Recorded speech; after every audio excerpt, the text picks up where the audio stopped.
Que el Señor les bendiga, hermanos. Nos da mucho gusto de nuevo llegar hasta ustedes y especialmente darle gracias a Dios en esta fecha porque nuestros países centroamericanos y por supuesto Guatemala está llegando a 199 años de independencia política.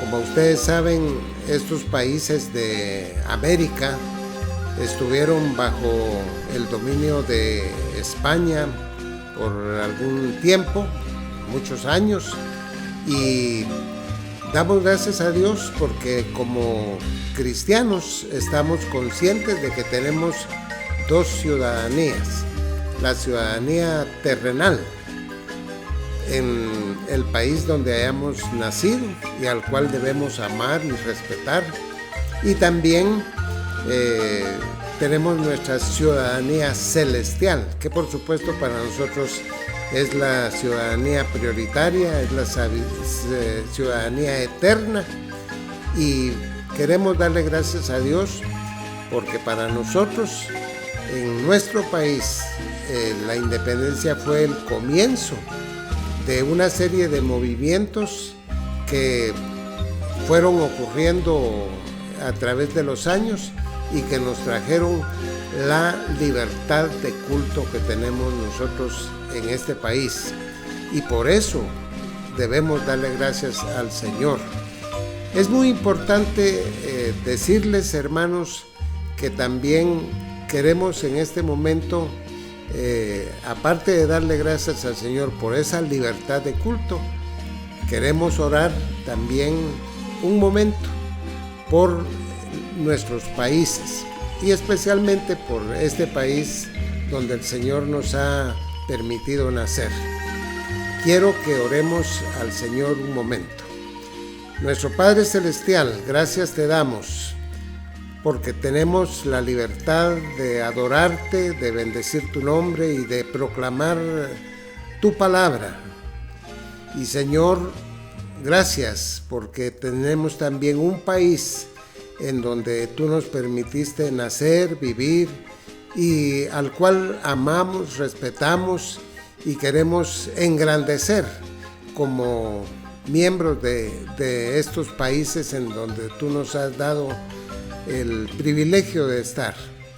Queremos en este momento orar especialmente porque estamos en un tiempo en donde hay una pandemia, hay una enfermedad que está afectando a toda la humanidad en el mundo, y queremos pedirte que bendigas a Guatemala, que bendigas a los países de nuestros hermanos que también nos están sintonizando y que seguramente ellos están deseando que haya bendición y salud.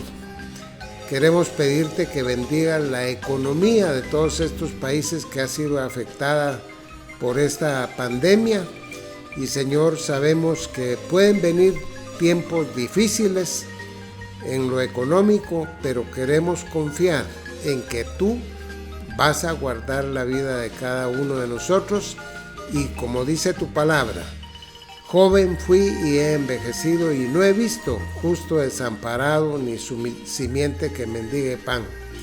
Tú vas a sostener nuestras vidas materiales como has sostenido nuestra vida espiritual. Bendícenos, guárdanos en tu amor y Señor, danos paz y bendición. Esa paz de la que habla tu palabra, que es armonía espiritual, pero también bendición en lo necesario. Gracias porque tú, Señor, sacias de bien nuestras bocas, nos provees lo necesario y confiamos en ti. Encomendamos pues la vida y la salud de todos nuestros amados hermanos que nos están sintonizando en este momento, y nos ponemos en tus manos poderosas en el nombre del Señor Jesús. Amén.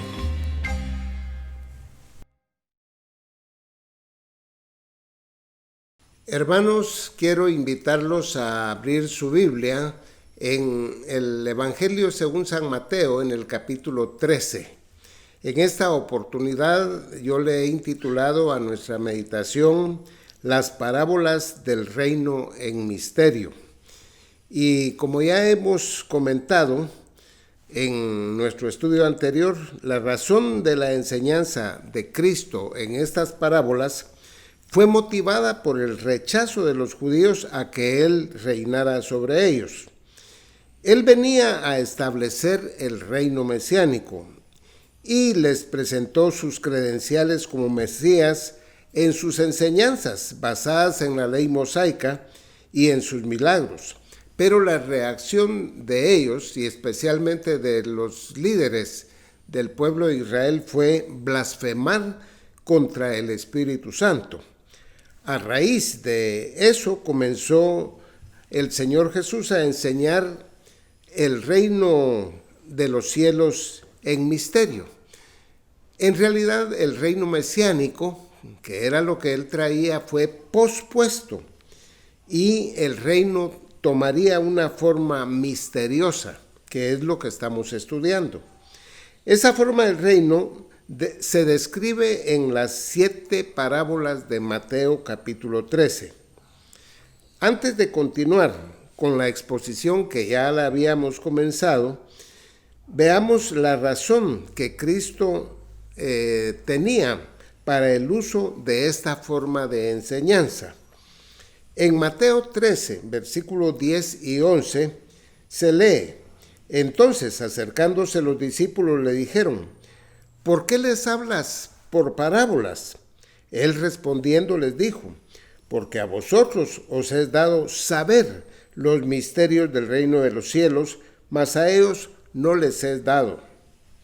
Es importante notar que al final de la parábola del sembrador, es decir, en el versículo 9, y al final de la interpretación del Señor de la parábola de la cizaña, Jesús dice: el que tiene oídos para oír, oiga, lo cual habla de una percepción espiritual para descubrir el sentido o significado de las parábolas.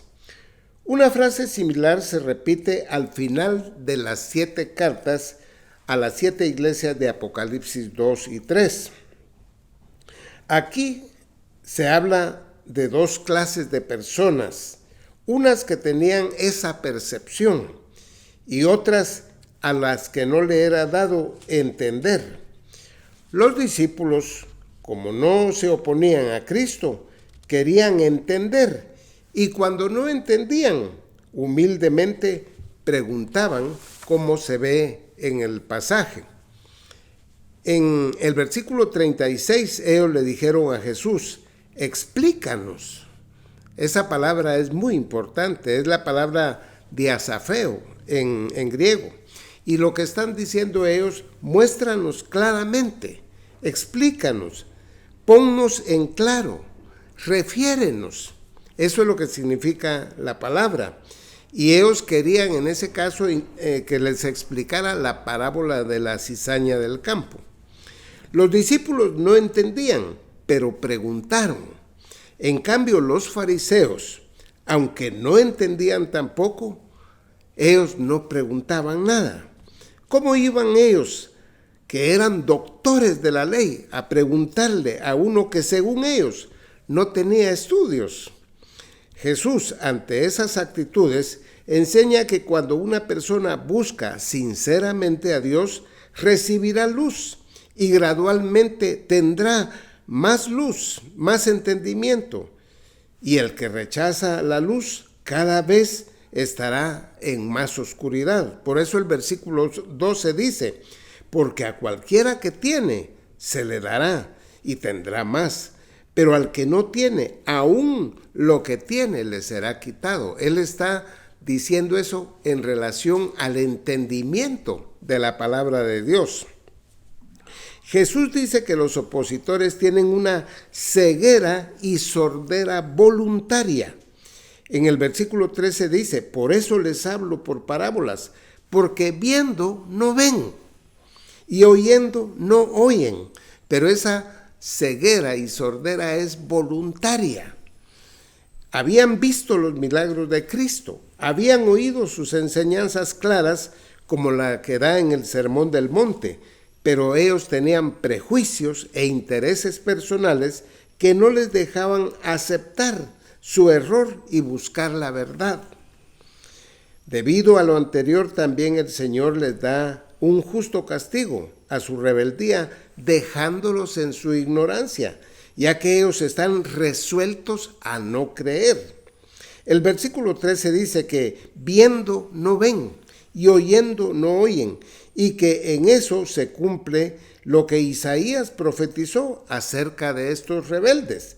Eso lo encontramos en Isaías capítulo 6, versículo al 10.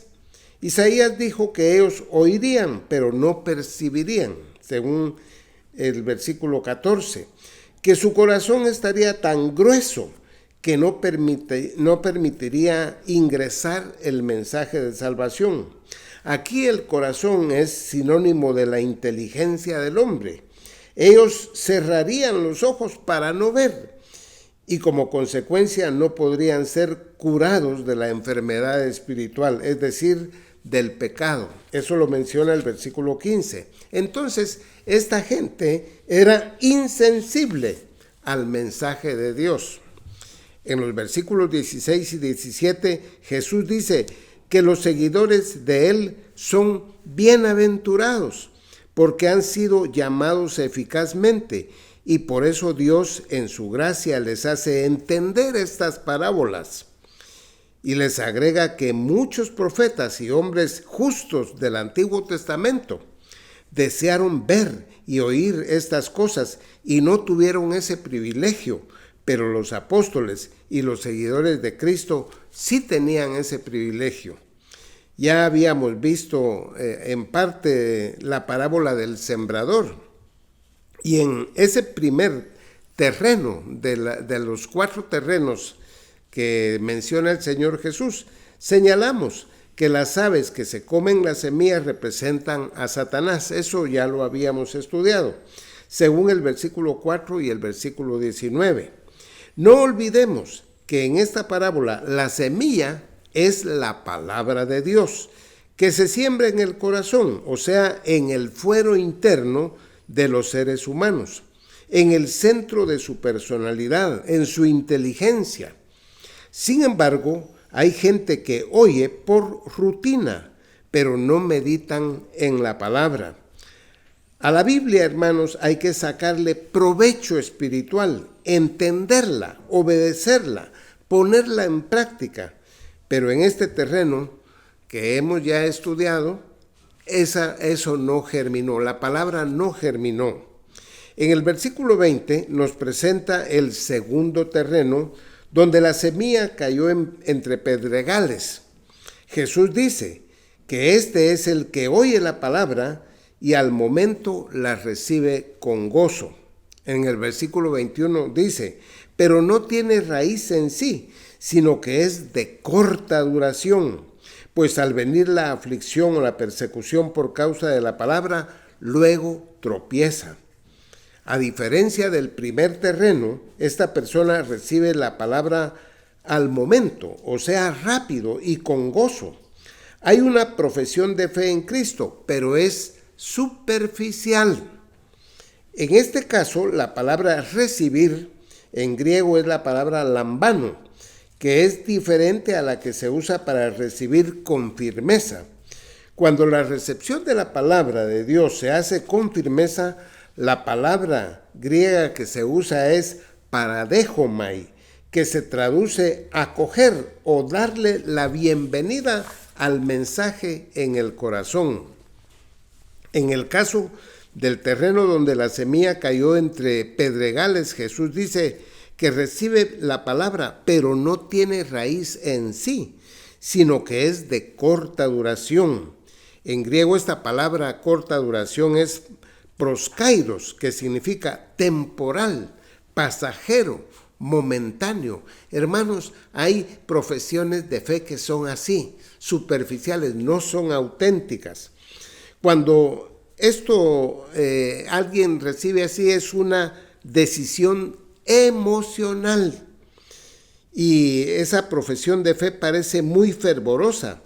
Puede ser que lo haga hasta llorando la persona y parece tener gozo, pero no tiene raíz, por eso es de corta duración.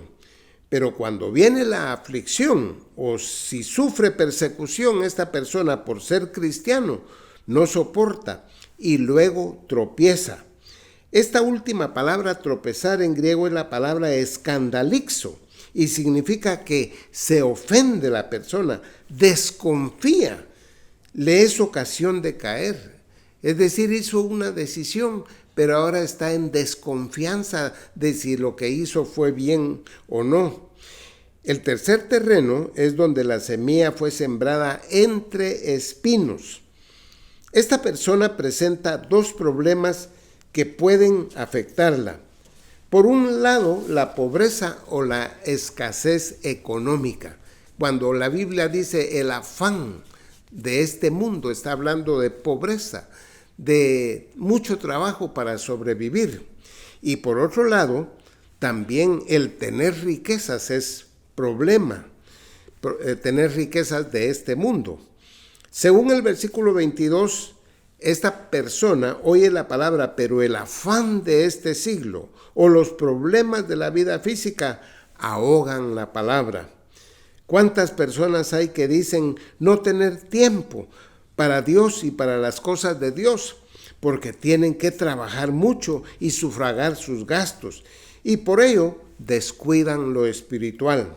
Pero también los ricos peligran por poseer riquezas materiales. No es que las riquezas sean malas en sí, pero el que las posee se puede engañar, creyendo que las riquezas ya no le hacen no tener necesidad de Dios. El engaño de las riquezas es malo. Ese engaño puede hacer que uno se crea autosuficiente, que ya no dependa de Dios y otros problemas espirituales.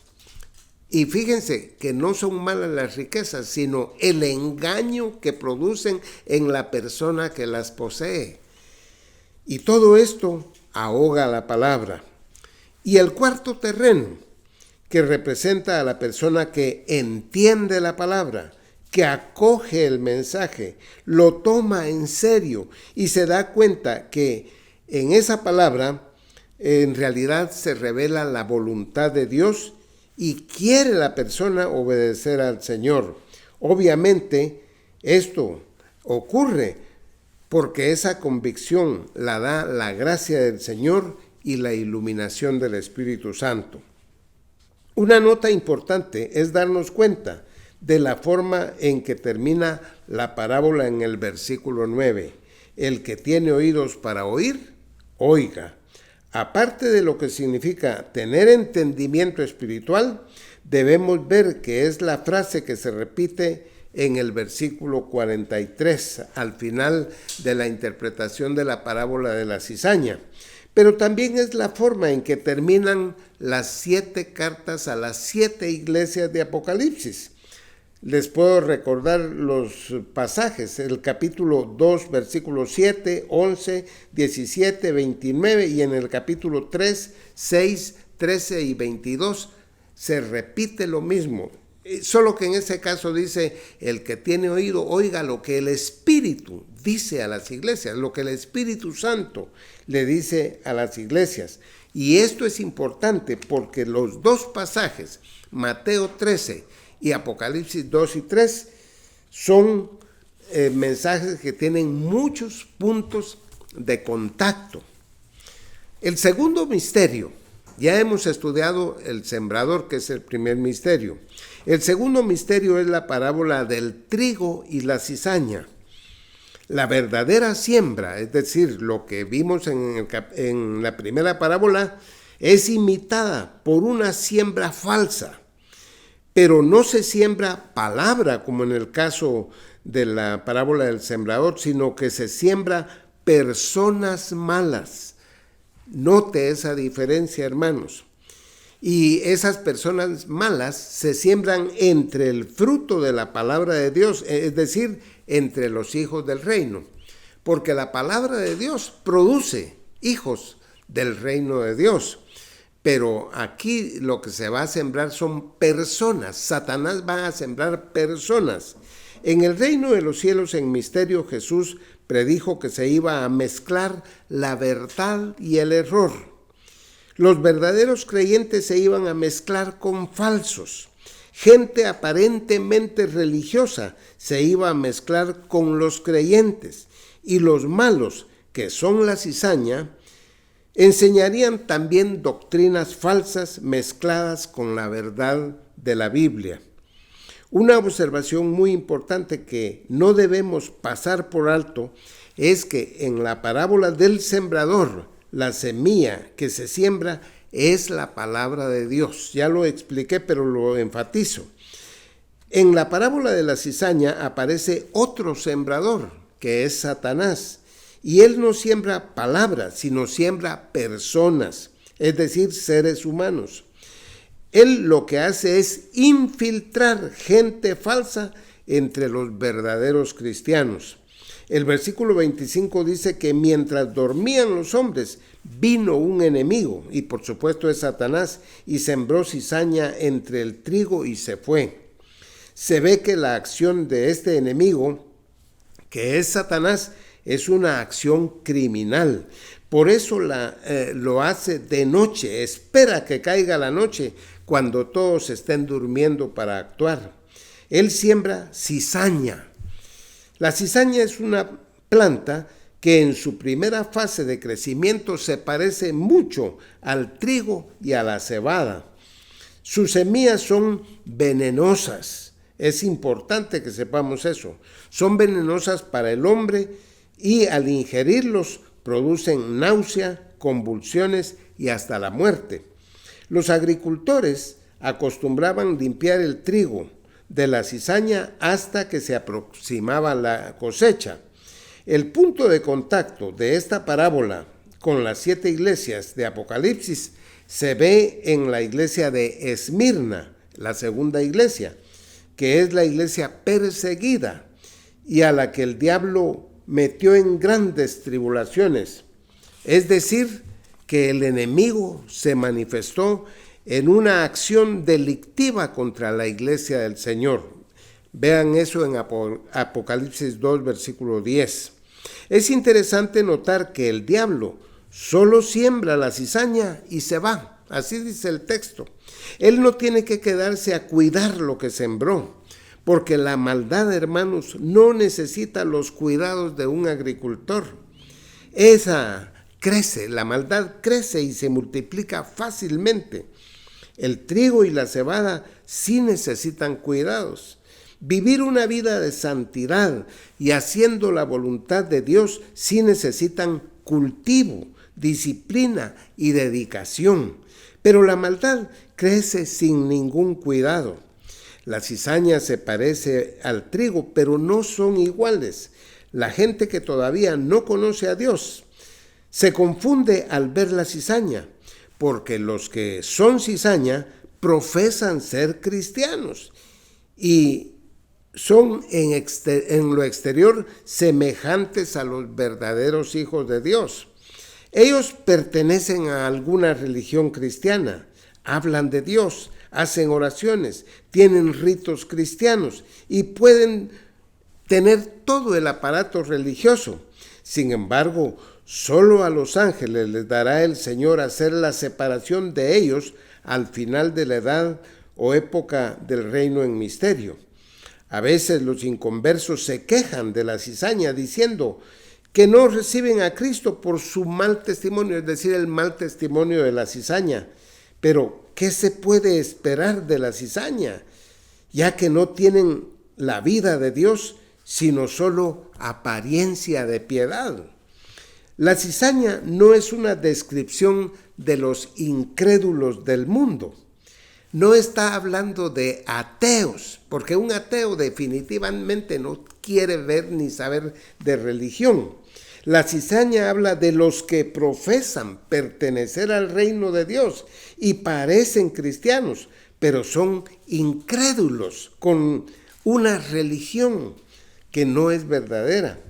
El versículo 41 y 42 nos dice lo que el Señor Jesús da como veredicto acerca de la realidad de estos falsos cristianos. Versículo 41 dice: enviará el Hijo del Hombre a sus ángeles y recogerán de su reino a todos los que sirven de tropiezo y a los que hacen iniquidad. Ese es el concepto que Cristo tiene de los falsos cristianos. Versículo 42, y los echarán en el horno de fuego, allí será el lloro y el crujir de dientes. La cizaña será castigada con una profunda y eterna desesperación. Hay otros aspectos que debemos mencionar de esta parábola. En el versículo 28 se ve que los siervos de Cristo con entusiasmo quieren arrancar la cizaña, quieren colaborar en la obra del Señor, pero el Señor no se los permite. En este punto debemos aprender a depender de la sabiduría y del plan del Señor. Solo el Señor conoce los corazones. Él sabe quién es trigo y quién es cizaña. Nosotros no lo sabemos, así que es mejor esperar.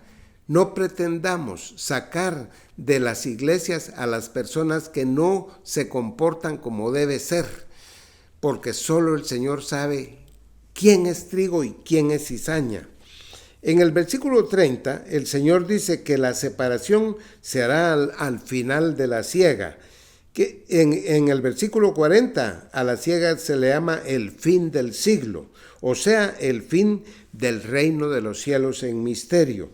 Allí se recogerá la cizaña para quemarla, tarea que la van a realizar los ángeles.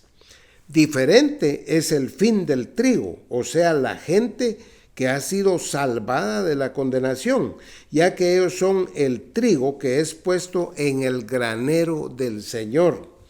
Ese granero se refiere a ingresar a la bendición del reino milenial. Y por supuesto, ahí se refiere a los miembros de la iglesia o al remanente fiel de Israel que será salvo en los días de la semana 70. Y finalmente, entrar al granero del Señor es entrar al cielo nuevo y tierra nueva en el estado eterno. En el versículo 37 vemos que el que siembra la buena semilla es el Hijo del Hombre, es decir, el Señor Jesucristo. A Él tenemos que acudir y creer en Él y su obra si queremos ser salvos. Él es el único Salvador, el único camino al Padre, el único que puede darnos la regeneración por el Espíritu Santo.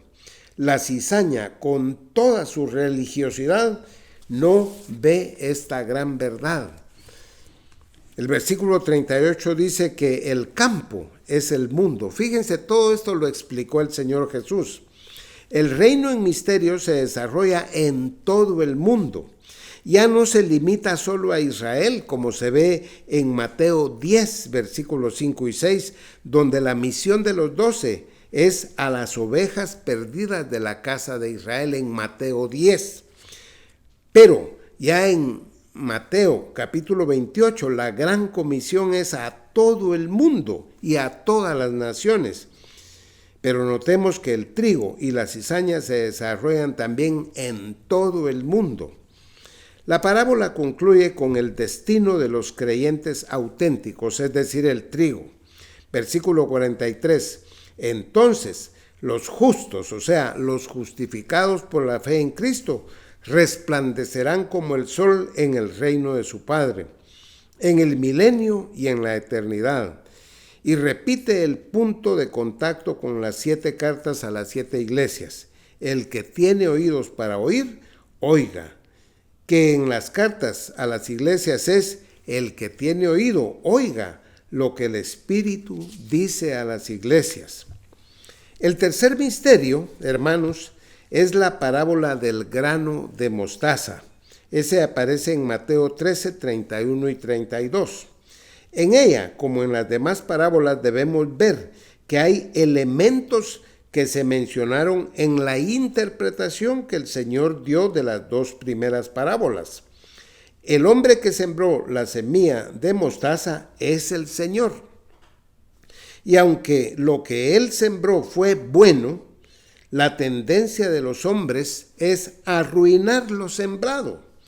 Acordémonos que la iglesia es parte del reino en misterio. La semilla de mostaza es el reino en misterio en sus inicios, con la iglesia primitiva, con un comienzo insignificante. El día de Pentecostés, cuando se inició la iglesia, el número de hermanos era como de 120. Eso dice Hechos 1, versículo 15. Ese mismo día, después del sermón de Pedro, se añadieron al grupo como 3,000 nuevos creyentes, Hechos 2:41. Pero esa semilla comenzó a crecer hasta ocupar un número bastante grande en la tierra y de gran influencia también, ya no solo en lo espiritual, sino hasta en lo político y social, lo cual aparentemente era bueno, pero en realidad le causó un gran daño a la teocracia, es decir, a la iglesia verdadera. La iglesia, según esta parábola, tendría un gran crecimiento externo, subraye, externo, pero no espiritual. La iglesia de Apocalipsis 2, versículo 12 al 17, que es Pérgamo, nos da más luz para entender este asunto. La tercera parábola coordina muy bien con la tercera iglesia. Pérgamo lleva en su composición la palabra gamos, que en griego habla de matrimonio, casamiento. Como ya se ha dicho en estudio anterior, en el año 313 después de Cristo, Constantino decretó el Edicto de Milán, con el que terminó la persecución del Imperio Romano contra la iglesia cristiana. A partir de ahí, la iglesia fue elevada en su posición social. Muchos cristianos llegaron a ocupar puestos en la cosa pública y a tener poder político. La iglesia profesante contrajo matrimonio con el Estado y nada menos que con el poderoso Imperio Romano, al que al correr del tiempo la iglesia lo llegó a dominar. La iglesia dominó al Imperio Romano con gran poder y lo dominó por más de 1000 años, hermanos. Aquella pequeña semilla de mostaza dejó de ser un arbusto y se convirtió en un gran árbol. Dice en versículo 32 de Mateo 13, de tal manera que vienen las aves del cielo y hacen nidos en sus ramas, es decir, en las ramas de la mostaza. En la parábola del sembrador aprendimos que las aves son un elemento antagónico al programa de Dios. Ellas representan a Satanás, que quita la semilla del corazón de los hombres oponiéndose a la palabra de Dios en la primera parábola.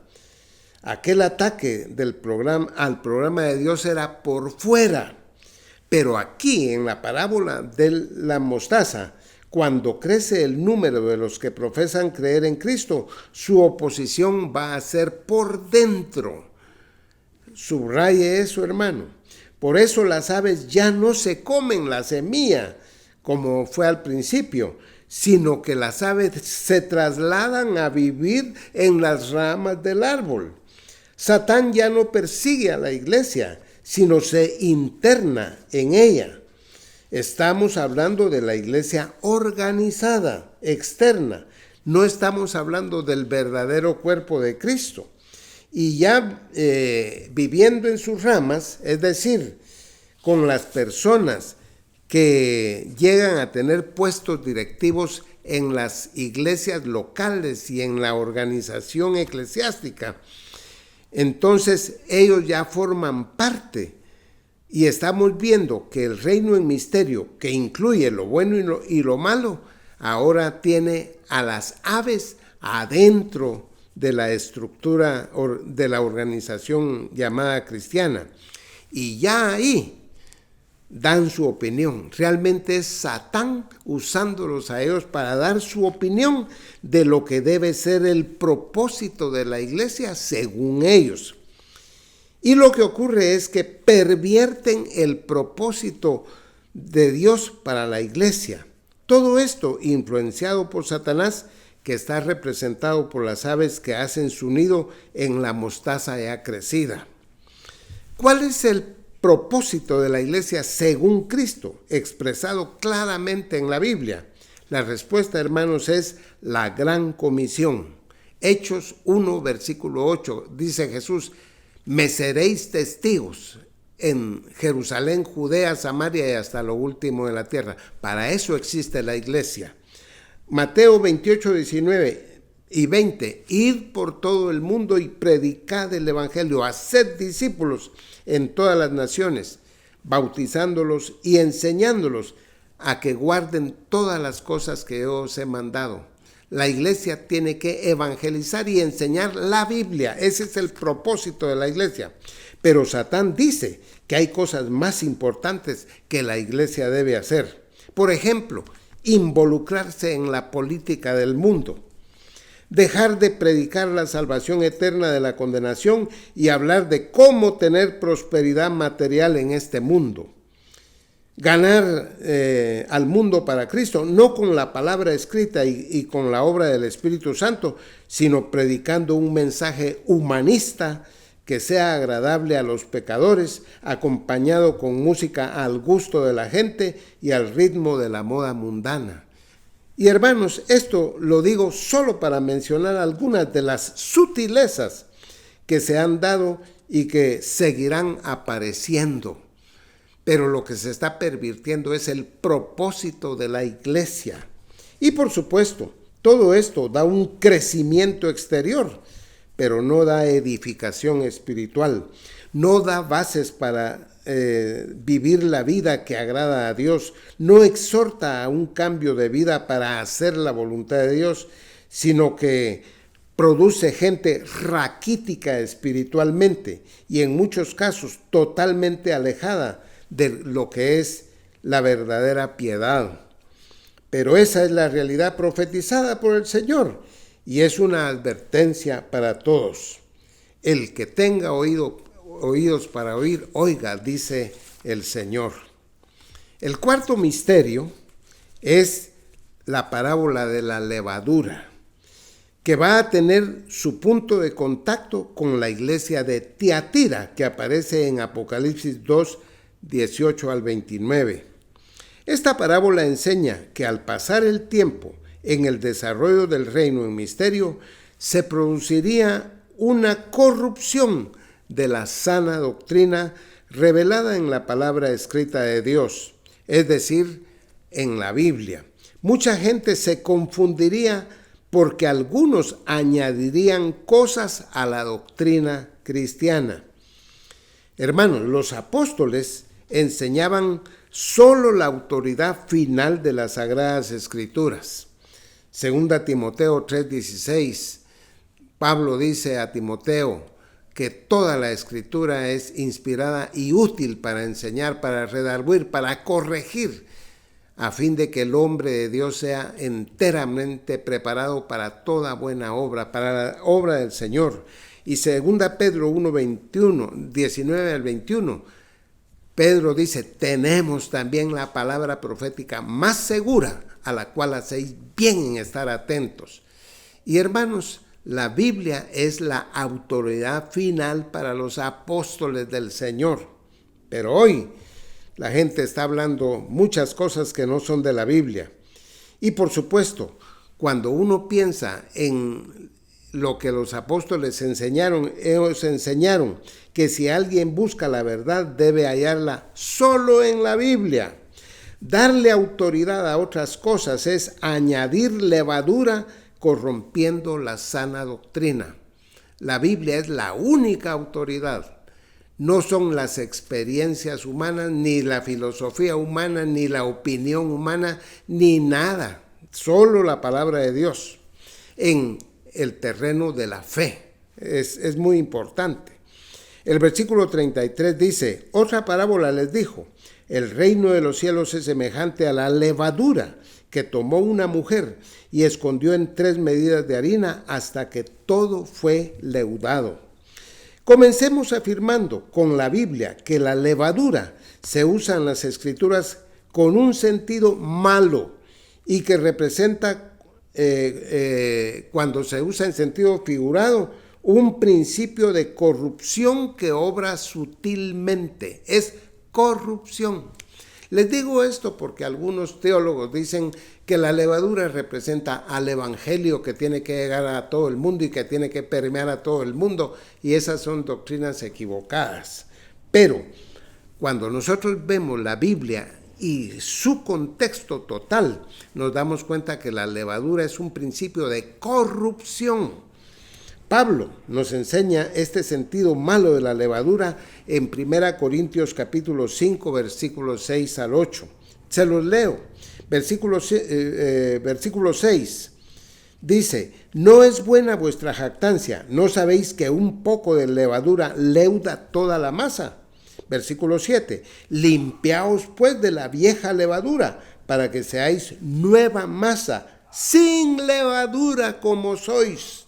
Porque nuestra Pascua, que es Cristo, ya fue sacrificada por vosotros. Y acuérdense que en la Pascua había que comer panes sin levadura y quitar toda levadura del ambiente. Versículo 8, así que celebremos, dice Pablo, la fiesta no con la vieja levadura, ni con la levadura de malicia y de maldad. Miren lo que es la levadura, hermanos. Sino con panes sin levadura. Es muy importante, de sinceridad y de verdad. Cuando hay levadura, hay malicia y maldad. Cuando se quita la levadura, hay sinceridad y verdad. El Señor Jesús define la levadura también como doctrina errónea. En Mateo 16, versículos 5 al 12, realmente el pasaje es un poco largo, pero les subrayo lo importante de estos, porque él habla de la levadura de los fariseos y de los saduceos. Allí en ese pasaje leemos en el versículo 5, y Jesús les dijo a sus discípulos: mirad y guardaos de la levadura de los fariseos y de los saduceos. En el versículo 11 y 12 dice: ¿cómo es que no entendéis que no fue por el pan, es decir, el pan material, que os dije que os guardaseis de la levadura de los fariseos y los saduceos? Y en el versículo 12 dice: entonces entendieron los discípulos que no les había dicho que se guardasen de la levadura del pan. Ese puede tener levadura, el pan que usted come, hermano, puede tener levadura. Aquí se está hablando espiritualmente. Y dice, sino de la doctrina de los fariseos y de los saduceos. La doctrina de ellos era la levadura. En Marcos 8:15, Jesús añade que se guarden de la levadura de Herodes. Y es que ahí había 3 grupos. En todos los casos, la levadura representa doctrinas y prácticas falsas. La levadura de los fariseos era la hipocresía. La de los saduceos era la incredulidad a todas las doctrinas reveladas, y la de los herodianos era la mundanalidad. Fíjense, hermanos, lo que es la levadura en el concepto de Cristo. La hipocresía, la incredulidad y la mundanalidad. Todo eso es levadura, es corrupción. Entonces, todos ellos pretendían creer en el Antiguo Testamento, pero a su manera. Y el resultado era corrupción. En un sentido totalmente contrario, la harina representa la sana doctrina, a la cual no se le debe añadir levadura. Es que en la parábola la mujer le puso subrepticiamente levadura a la harina. La doctrina falsa a la sana palabra de Dios. En el tabernáculo y en el templo era alimento de los sacerdotes la harina, y se debía comer sin levadura.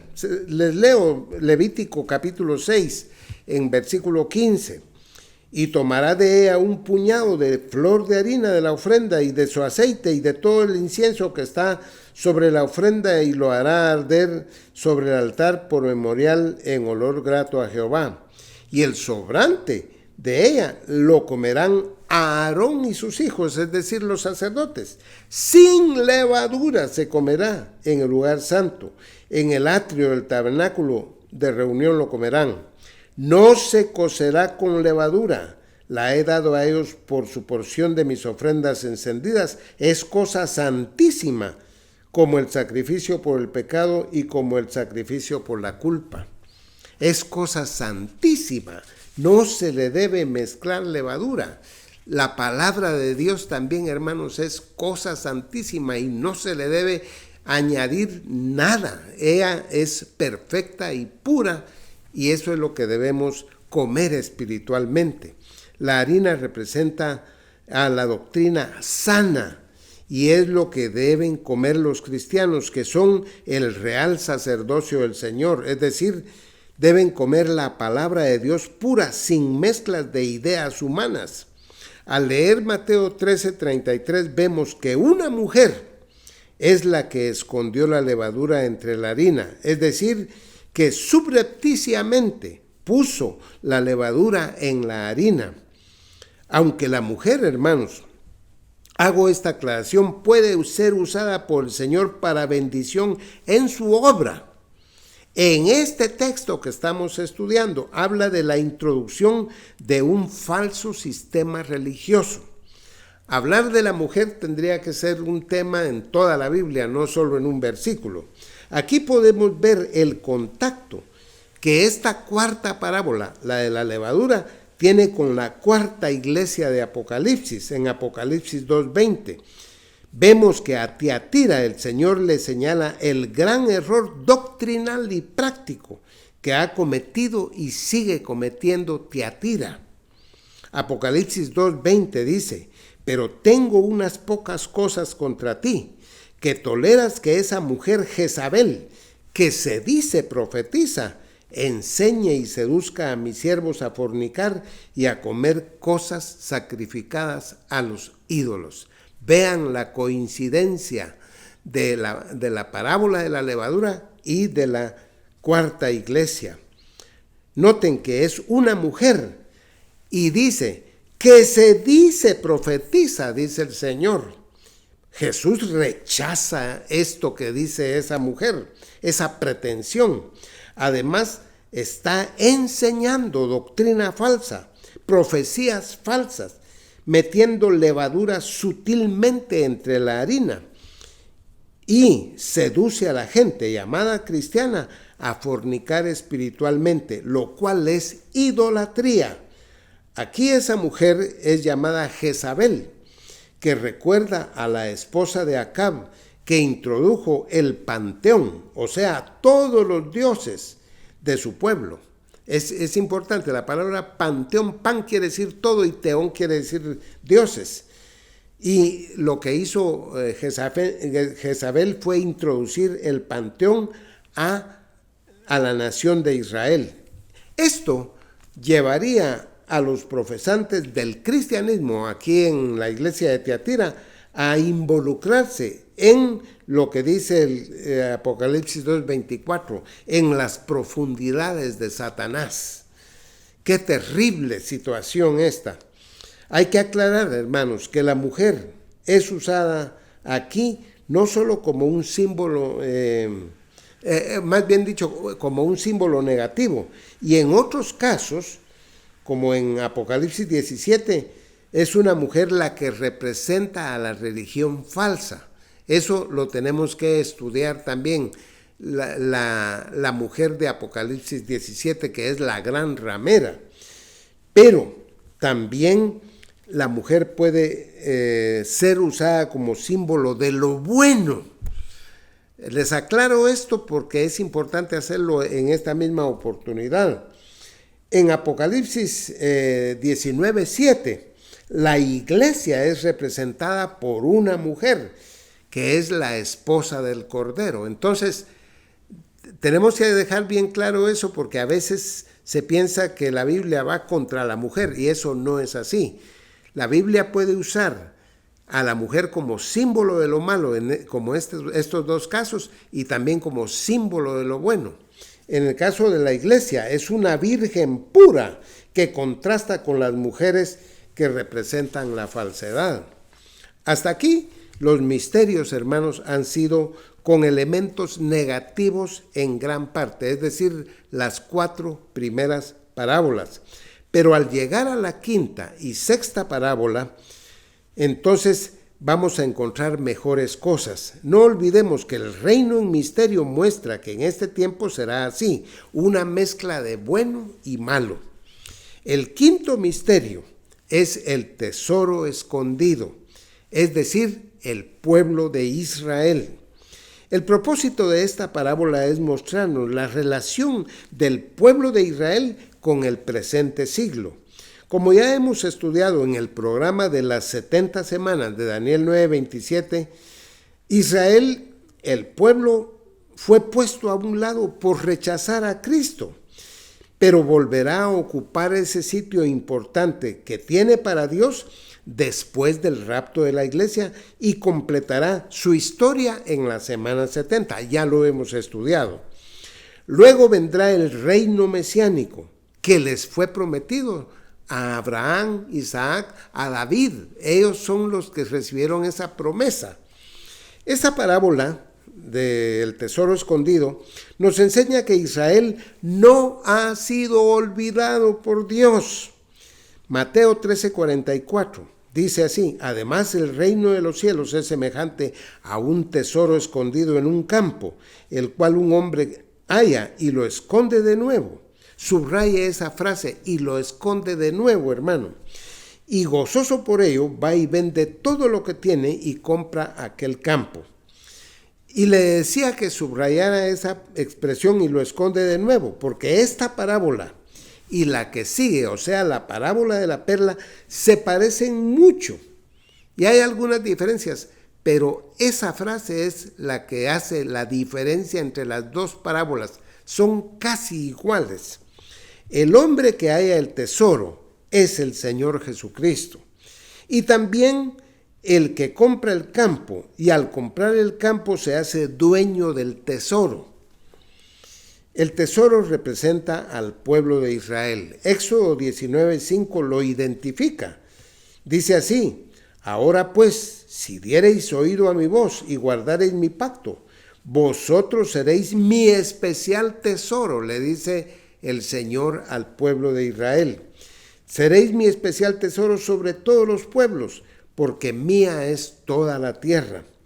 El Señor Jesucristo, para asegurar la posesión del tesoro, compra aquel campo y lo hace vendiendo todo lo que tiene. Todo esto es figurativo, hermano, pero hay que entenderlo. Porque cuando el Señor vende todo lo que tiene, eso representa la vida del Señor Jesús. Para comprar a Israel, el Señor dio su vida, o sea, dio todo lo que Él tenía. Y en 1 Pedro 1, 18, 19 dice que Cristo compró a los redimidos no con oro o plata, sino con su sangre preciosa, es decir, con su vida. Y lo único que es diferente a la compra de la perla, que es la 6ª parábola, es que el comprador halla el tesoro y lo esconde de nuevo. Eso no vamos a encontrarlo en la parábola de la perla, solo en la del tesoro. Esta frase que dice y lo esconde de nuevo, habla de que durante el presente siglo, es decir, el reino de los cielos en misterio, el comprador no llega a tomar posesión del tesoro que ya le pertenece. Esto habla de los 18 siglos que Israel fue un tesoro escondido, desde el año 70 hasta 1948, y Cristo tomará posesión de ellos hasta la semana 70 después del rapto de la iglesia. Allí se cumplirá lo que Pablo dice en Romanos 11, 25 al 29, que entonces todo Israel será salvo, es decir, el remanente de los días de la semana 70. Es importantísimo entender esto, hermanos, y combinarlo con el 6º misterio, que es la perla, que representa a la iglesia verdadera, y por eso se relaciona con la sexta iglesia, que es Filadelfia, la que ya hemos estudiado detalladamente y que es la verdadera iglesia de los últimos tiempos. Eso ya lo hemos estudiado. Los elementos de esta parábola son muy parecidos a la del tesoro, es decir, la de la perla. El mercader que busca buenas perlas representa a Cristo, y cuando haya la perla preciosa, vende todo lo que tiene y la compra. La explicación es la misma. Cristo dio todo por la iglesia. Los términos tienen el mismo significado. La iglesia también fue comprada con la vida de Cristo. Él lo dio todo por ella. Se entregó a sí mismo por ella, dice Efesios 5:25, el apóstol Pablo, cuando da el ejemplo a los hombres y les dice: amad a vuestras esposas, así como Cristo amó a la iglesia y se entregó a sí mismo por ella. El Señor Jesús así amó a la iglesia. Y ese es el reto para nosotros que somos esposos, de amar a nuestra esposa como Cristo amó a la iglesia. Cuando veo eso en la escritura, hermanos, me impresiono mucho, porque a la esposa se le dice que obedezca a su esposo y que respete a su esposo, y eso es lo que se le pide. Pero al esposo se le pide que dé su vida por ella. Lastimosamente, y hago una aplicación, algunos esposos no quieren darles pero ni el mantenimiento económico a su esposa y a sus hijos, mucho menos dar la vida. Pero Cristo amó a la iglesia y se dio a sí mismo. Pero a la iglesia Cristo no la esconde, como dice que esconde al tesoro, sino que a la iglesia la exhibe todo el tiempo en este mundo, en la era del reino en misterio. Estas dos parábolas muestran que en esta era, es decir, el reino de los cielos en misterio, habrá gente salvada a pesar de la oposición del diablo. Las primeras 4 parábolas se ve mucha oposición del diablo, pero en la parábola del tesoro y de la perla no se ve ninguna oposición, porque ahí se está hablando de que en medio de todo el desorden que pueda haber en el reino en misterio y en la mezcla de lo bueno y lo malo, el Señor tiene un tesoro y una perla que no hay problema allí, sino que todo lo está llevando Él bajo su control, y que habrá salvos a pesar de toda la oposición. El tesoro coincide con el remanente que escapa, o sea, la iglesia de Sardis, en la época de la Reforma de 1517, y la perla es coincidente con Filadelfia, la verdadera iglesia de los últimos tiempos. Solo queda entonces ver el séptimo misterio, que es la parábola de la red. Esta parábola enseña que al final de la era llamada el reino de los cielos en misterio, habrá un juicio especialmente contra las naciones gentiles. ¿Cómo lo sabemos? Porque la red se echa en el mar. Acuérdense que el mar representa a las naciones, no representa a Israel, sino a las naciones.